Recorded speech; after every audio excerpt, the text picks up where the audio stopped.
La radio Télévénus présente Info 5, le journal de la RTV. Des informations bien traitées qui touchent à tout. Justice, santé, culture, économie, sciences, environnement. Tous les lundis, mercredis et vendredis. Reprise mardi, jeudi et samedi. Info 5, le miroir de la cité christophienne. Bonsoir et bienvenue à cette dernière édition de Info 5 pour la semaine. Nous sommes le vendredi 10 août 2012. Info 5, le journal de la RTV. La nouvelle ambassadrice américaine accréditée en Haïti, Pamela White, a effectué une tournée de 2 jours dans les départements du Nord et du Nord-Est les 9 et 10 août. Pendant son séjour dans la région, la diplomate américaine qui a remis sa lettre de créance la semaine dernière au président de la République a visité diverses activités financées par les États-Unis à travers l'USAID. Au cours de la première journée, la diplomate américaine a visité le centre de santé de la Fossette et l'hôpital universitaire Justinien au Cap-Haïtien. Elle s'est rendue à Bad-Lacule, deuxième section communale de Lacule du Nord, pour constater l'avancement d'un projet de production de cacao financé par l'USAID. Le deuxième jour, Madame White a visité le parc industriel de Caracol et la centrale électrique de Fort-Liberté. À Limonade, elle a aussi participé à la cérémonie de graduation de plus de 240 jeunes en haute couture industrielle.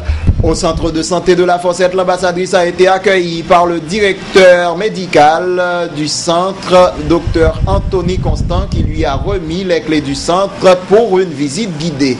Dans une courte cérémonie déroulée en la circonstance, la représentante du gouvernement américain en Haïti a promis le soutien de son pays aux autorités haïtiennes dans le domaine sanitaire. Elle se félicite d'avoir beaucoup œuvré dans ce champ et dit placer la santé au nombre de ses priorités.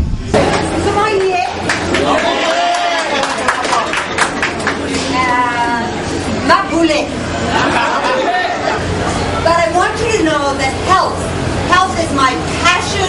I have been passionate about it for many, many years, decades. I know a lot about it. I'm going to ask a lot of questions. I'm going to be right next to you. I'm going to be the best friend of health in Haiti that you've ever had. Santé, c'est passion. On est en pile de bagages de santé depuis 20 ans. Je peux parler à n'importe qui infirmière pour les radiopinières. Moi-même, ma promouvoir santé haïtienne. Donc, on connaît très très bien de parler de ça. My husband was a doctor. He worked here for 5 years. He loved Haiti. And he did not much good work here. And I know he's watching. Marie, docteur, il était là pour 5 ans. Il était adoré Haïti. Il connaît que la garde sur le quotidien. So if I don't help you, he's going to get me. Donc, si je ne pas aider, il a rien fait. So I'm going to help as much as I can. Donc, il va aider autant que là. Merci beaucoup pour cette visite. Je suis tellement contente d'être ici. Et le travail que vous faites ici, c'est incroyable. C'est très bien fait. Je suis contente d'être ici. Merci. De son côté, le représentant du conseil d'administration des CDS en Haïti, le docteur Rodolphe Boulos, a salué la contribution des États-Unis dans le domaine sanitaire en Haïti. Il a mis l'accent sur les efforts consentis par l'époux de Madame Pamela, le docteur Mark White, dans la création des CDS chez nous. Rudy Boulos souhaite que l'Amérique continue d'accompagner le pays dans les démarches visant à construire d'autres institutions sanitaires. Presque un clonage de ma recevoir ambassadrice là, parce que qui vous m'a recevoir, c'est pas seulement ambassadrice là, c'est Pamela White qui m'a recevoir. Et là m'a recevoir Pamela White, c'est Maril, docteur Mike White qui m'a recevoir. Et si ce aujourd'hui en campé là, c'est grâce à Maril et à lui-même que nous avons servi de mademoiselle là qui a aujourd'hui un cadeau ça. Donc, avant de dire bravo, il faut me dire merci, docteur Mike. Quel que soit pour vous.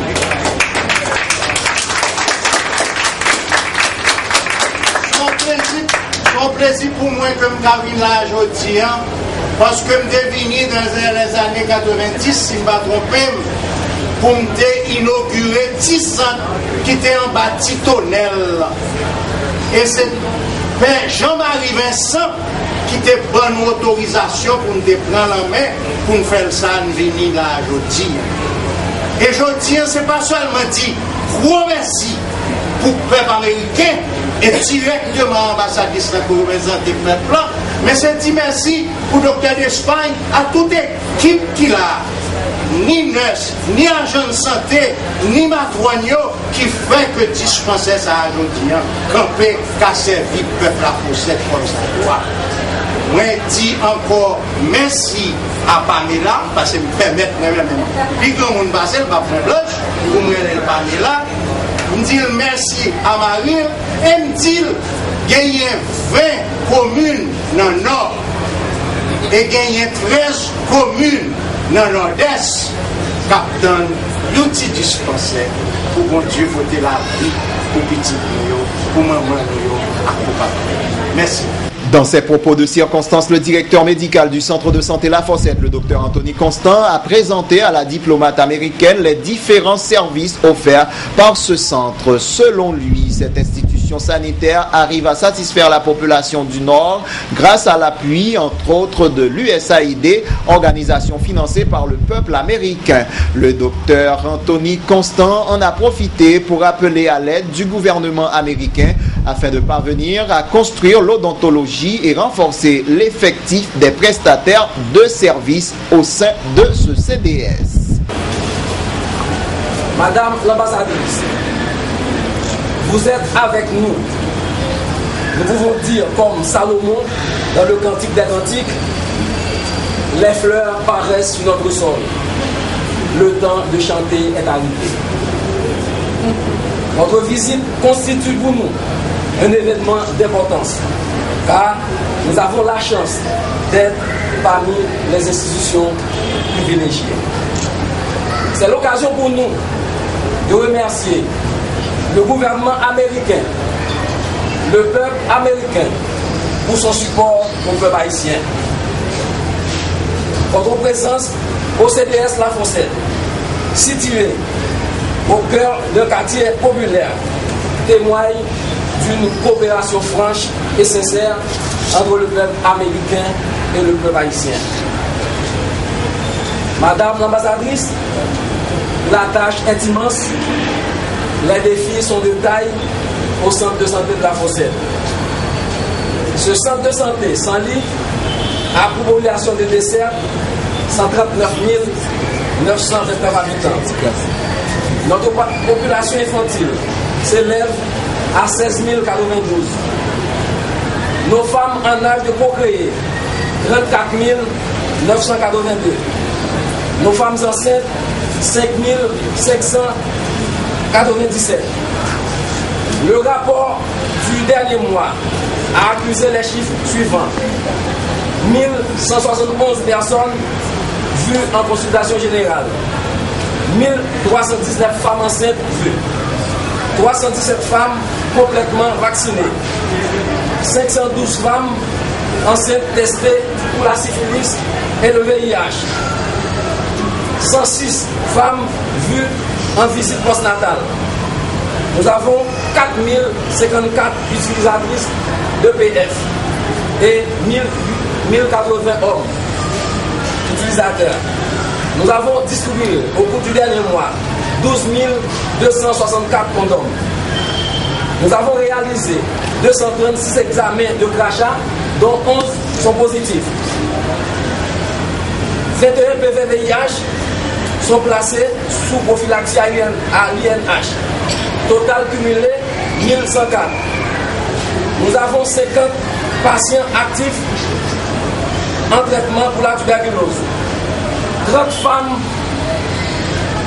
placées sous prophylaxie en PTME. Nous avons 9 patients qui reçoivent les ARV. Il faut noter que le site a commencé à fournir la thérapie à la fin du mois de juin 2012. Dans la vaccination, nous avons 354 enfants complètement vaccinés. Nous avons distribué 2473 doses de vitamine A. Tous ces résultats sont obtenus grâce au support de nos partenaires USAID, MSH, SCMS, CDC, etc. Et ces soins-là sont fournis par 100 prestataires, comprenant infirmières, médecins, auxiliaires. Et nous avons 40 agents de santé et 50 matrones.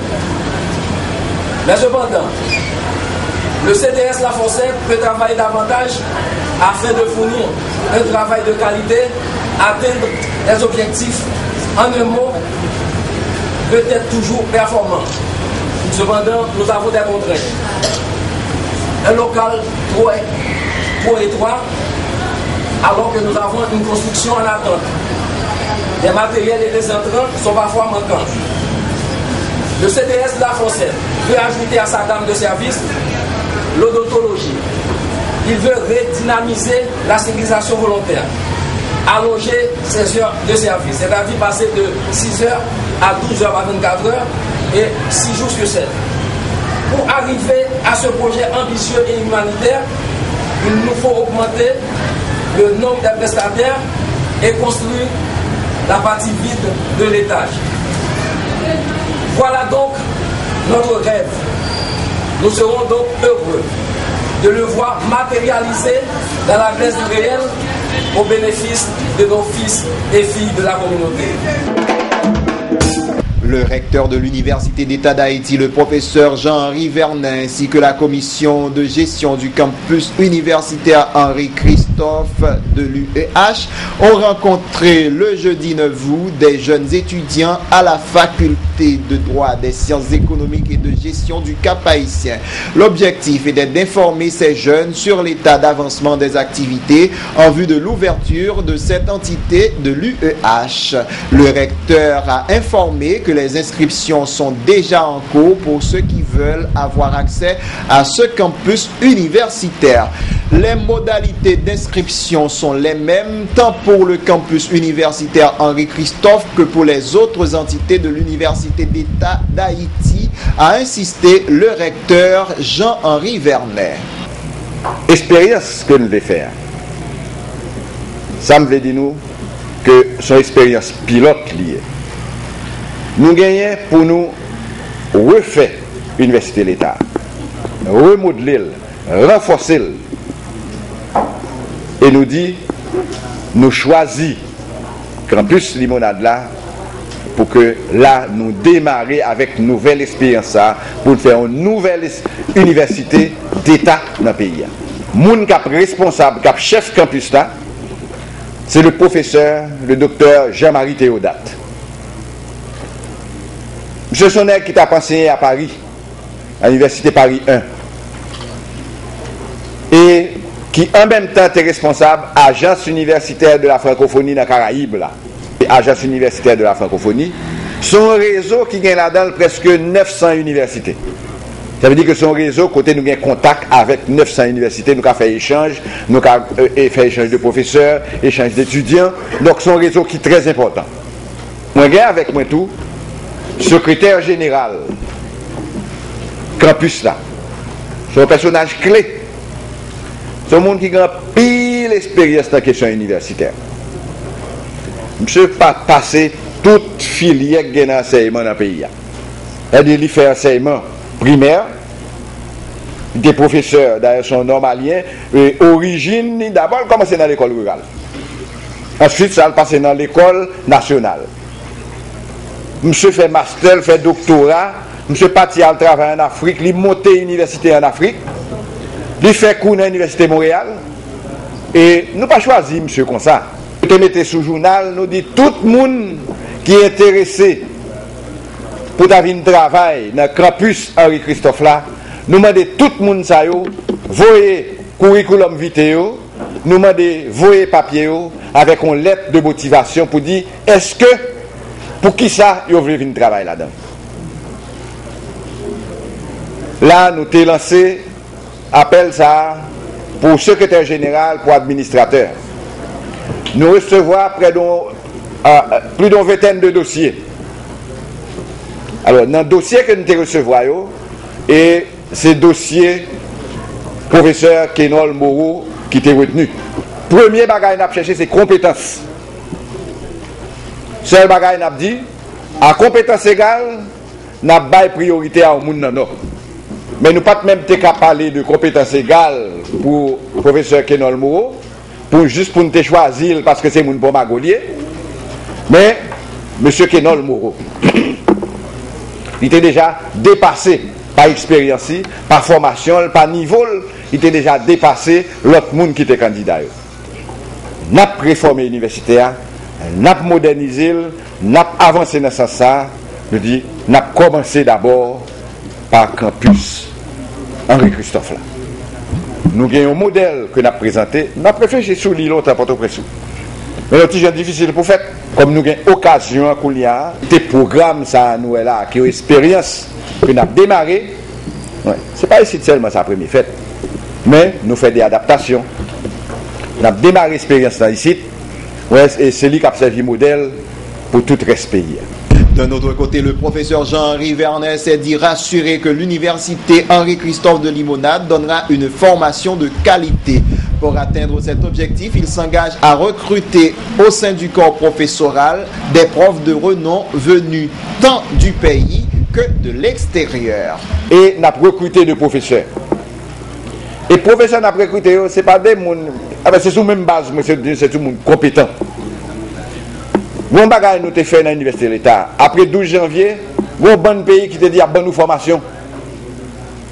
Ça nous fait, dans différentes facultés que tu as, nous demandons, bon nous meilleurs étudiants. C'est-à-dire, qui bon yo. C'est eux même nous bail bourse, ils ont formé, ils ont signé un contrat d'engagement pour les retourner pour venir travailler dans l'université de l'État. À partir de ça, nous dit que les gens qui retournent, ils retournent, ils viennent présenter, ils posent dossier. Je ne pas dire que c'est tout le monde qui vient travailler dans le campus avec Christophe là. Mais il y a des manifestations d'intérêt. Il y a des gens qui veulent venir travailler là-dedans. Et il y a des gens nous commençons à recevoir aussi bien les gens qui ont étudié, qui ont un doctorat, qui ont un master, qui viennent pour enseigner. De même que nous recevons tous des gens qui sont à l'étranger qui disent t'as aimé, des gens qui sont dans le nord qui disent t'as aimé, venir retourner dans le pays, venir travailler tout. Nous avons analysé tout dossier ça sur base compétence pour nous capables vraiment bailler campus là des gens qui sont compétents pour former. L'école, c'est pas étudiant qui fait l'école. C'est pas étudiant qui fait qualité l'école. C'est professeur qui fait qualité l'école. Et c'est professeur qui a enseigné, c'est lui qui a mis ton bail dans la tête, c'est lui qui a... Même là, fait cours à distance, même là, fait cours par correspondance, un professeur de elle. Propre professeur qui fait cours pour bailler, pour capable apprendre. L'école pas faite sans professeur. Et moun pas capable, ils pas gagné. Si le professeur n'est pas bon, il prend un foutu fort bon. Il met l'école frappe à s'il n'est pas bon, il ne peut pas foutu fort bon. Il faut que le professeur soit bon pour étudier le cas bon tout. Donc c'est pour ça que nous insistons pile dans le choix professeur pour nous des professeurs qui qualifiés pour que nous mettions notre travail dans le campus pour nous capables de gagner des produits qui sortent dans le campus qui pour servir non seulement région pour aider régions à développer mais pour servir le pays d'Haïti. Le campus universitaire Henri-Christophe de Limonade doit être un centre capable de former des élites intellectuelles qui participeront au développement du pays. Le président de la commission de gestion provisoire du centre, le professeur Jean-Marie Théodate, indique clairement son objectif. Monsieur Théodate a expliqué que c'est dans cette perspective qu'il est prévu une année préparatoire pour les jeunes désireux de fréquenter le campus dans 4 filières. Une année préparatoire, côté élèves, a bien un minimum de 25 heures de cours par semaine. Moun kap pose des questions pour connaître sous qui filière nous allons préparer, je vais dire que l'année préparatoire là, nous avons divisé en 4 grandes sections. Une, nous sommes capables de dire cette section scientifique et technologique. 2 tiers des étudiants que nous allons recruter, c'est l'ANAC météo. L'ANAC météo pour faire qui ça? Eh bien, l'on étudiant vient là, nous dit, lui-même, c'est génie, il veut faire. On leur dit, lui-même, c'est mécanique qu'il veut faire. On leur dit, c'est médecine. Ou bien on leur encore dit, c'est architecture, il veut faire. Il dit, bon, bien content pour oui, mais si on veut le faire là, c'est pas tout de suite qu'on va commencer. On va commencer l'année prochaine, mais à condition que Kounia là, ou montrer pendant une année que vous avez brain sous, vous avez moyen pour capable passer l'examen pour là dedans. Donc, tout le monde a commencé par une année de tronc commun et c'est après on va passer concours pour connaître si c'est médecine, si c'est avocat, si c'est l'autre bagarre ou quoi le faire. Bien entendu, tout le monde ne va pas passer le même concours. Ça quoi fait discipline scientifique apprendre la première filière ça, deuxième filière là, n'a pas les livres, lettres et sciences humaines et sociales. C'est-à-dire que si on monde ou dit moi-même c'est philosophe, n'a rien fait. C'est-à-dire on écrit livre. On l'autre dit moi-même c'est littérature, me le fait. Ou bien l'autre dit moi-même c'est langue. Ou bien, etc. m'a dit, ok, d'accord, mais avant qu'on entre dans la spécialisation, on va le montrer pendant une année qui sont capables de faire. Eh bien, ce qui ça me va juger, on va le faire français, on va le faire créole, on va le faire littérature, on va le faire histoire, géographie, philosophie, et on va imposer le tout pour l'apprendre en langue étrangère, pour comprendre que nous ne sommes pas capables de vivre dans le siècle ça, sans pas parler au moins en langue internationale. D'accord? Il est vrai que nous sommes français, mais nous connaissons que c'est nous-mêmes qui, pour contre nous, dans tout l'hémisphère occidental, comme peuple libre qui parle français. Notre peuple, il n'y a pas beaucoup de Canadiens, on dit Québécois, c'est pas ça seulement au parler. Hein? Et puis, Martiniquais, c'est français. C'est nous-mêmes qui seul peuple souverain qui gagne français et créole comme langue officielle, la CAI. Donc, il ne suffit, il faut que nous parlons notre langue. Si ce n'est pas parole, c'est anglais boulier. Peut-être dans 10 ans, c'est chinois. Mais nous n'avons pas de problème pour ça. Il faut que nous ouvrions les oreilles, nous ne pas la clôture pour nous capables de parler avec nous. En troisième filière, c'est ça nous relève art et métier. Qui ça veut dire? Ça veut dire que on va venir dans l'université pour apprendre des disciplines qui pourraient déboucher en un temps très court sous un diplôme professionnalisant. Nous avons déjà contact avec des universités partenaires à l'étranger pour développer filière hôtellerie et tourisme, pour développer filière logistique et transport, aménagement du territoire et informatique. C'est-à-dire que nous sommes capables là, en une année ou en 2 ans, selon ambition maintenant, former des techniciens qui parlent tout de suite opérationnels sur le marché du travail. Non seulement dans le Nord, mais également dans le reste du pays. Ça, c'est 3. Nous avons 4e élément, c'est ça nous les formations continues. Qui ça veut dire? Son façon pour nous capables, à la fin, de tout le monde joindre. Parce qu'avec l'ambition nous là, pour l'université, ça, pour campus ça, pardon, nous obligés pour un étudiant au niveau 0. Nous n'avons pas ça depuis là. Ça veut dire. Ça veut dire que nous pouvons avoir au mieux. L'autre font pour son pied bois. Vous voulez le ballon forme, pour pas attendre les films grandis, non pour la direction. C'est depuis tout petit pour balayer. Donc, nous avons étudié au niveau baccalauréat, pour nous capables de former de A jusqu'à Z. Ça veut dire que dans tout dispositif, nous sommes décrits là, soit on nous paraît, ou bien dans mon licence, ou bien déjà en 2e ou 3e année, honnêtement, nous sommes capables de pas bien place pour vous dans la première année. Ok? Mais qui ça m'a fait avec Mounsao qui effectivement pas capable de faire bac encore? Eh bien, nous mettons en place une filière donc, de formation continue et surtout de valorisation des acquis de l'expérience. Bon, je ne mot créole pour me dire ça, mais son façon pour me dire que l'on est en fonction déjà, l'on est déjà en avant dans l'étude, ou capable de venir là, sont pas fait bac, ou bien continuer à travailler et puis le soir, ou venir dans l'université, ou venir prendre en formation continue dans le domaine qui pour vous.